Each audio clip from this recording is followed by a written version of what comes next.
I'm back, third time's the charm. So, an interesting bit of phenomena that I notice is you have these women who will say the fat is all in the right places. And I have several problems with that statement. Okay. I may be a hater, but I'm actually correct in what I'm about to say. So, let's start with the science. Cool. Yeah, your arteries don't care whether the fat is in your ass and your thighs or whether it's in your stomach and around your jaw. It does not. I am right. It doesn't. But then, secondly, and most importantly, I think a lot of these people may have like a mild kind of body dysmorphia, or they're just a little bit cognitively dissonant. I don't know what the right term to use for this is, and their stomachs protrude for a lot of them almost as far as their backsides protrude. Their faces are very, very round. So I'm not really sure. I think the postman just put my shim parcel in the bin. I don't know. I'll go outside and check. But like, I'm not very sure where these people are getting the idea that, oh, they look, that they actually only are storing fat in all the right places because they have a lot in the wrong places. So, right and wrong refers to the places that are aesthetically pleasing to have it and aesthetically displeasing. As we all know, the chest, the backside, and sometimes the thigh, depending on the individual, are the right places, and everywhere else is the wrong because they're not aesthetically pleasing.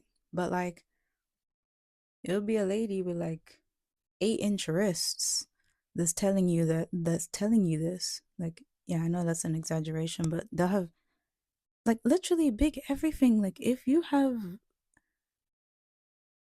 hmm trying not to be offensive, trying to be more um informative. But like there are large amounts of fat on some people, on some of the people making these statements in the wrong places. So it almost seems like it's cope. But then at the same time, you don't casually want to attack a stranger that just wants to feel good about themselves. Because at the end of the day, I don't really care about the people who want to remain bigger, whether that is thick and bigger or whether that is fat and bigger. Like I don't really care for y'all. It's for the people who they are these sizes, but they want to be smaller. You don't have to be as small as me. I know I said much bigger wrist than me, much bigger this than me, but like that's just as an example. But like they have, yeah, yeah, I got on my foot. But like their stuff is very wide, wide like a person who has a lot of fat on them, like they have a lot of fat on their body. So they're saying it's just in one place, but it is not just in one place. It is all over. Yeah. And because that's actually how fat works for the most part, for most parts of the body, it's just going to be all over. That's why when you get smaller, everything gets smaller, but the proportions stay the same, which is why you can be slim and have a big butt because the proportions stay the same, but the body itself got smaller.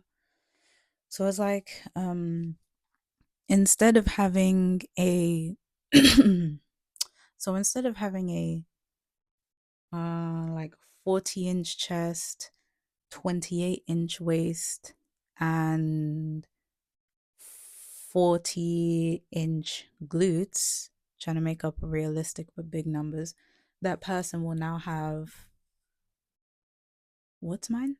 Like like 36-inch glutes, a 24-inch waist, and a I don't know, 34-inch chest. And so it's like, yeah, you see how the proportion itself, like big here, small here, big here, it stayed the same, but the actual size dropped.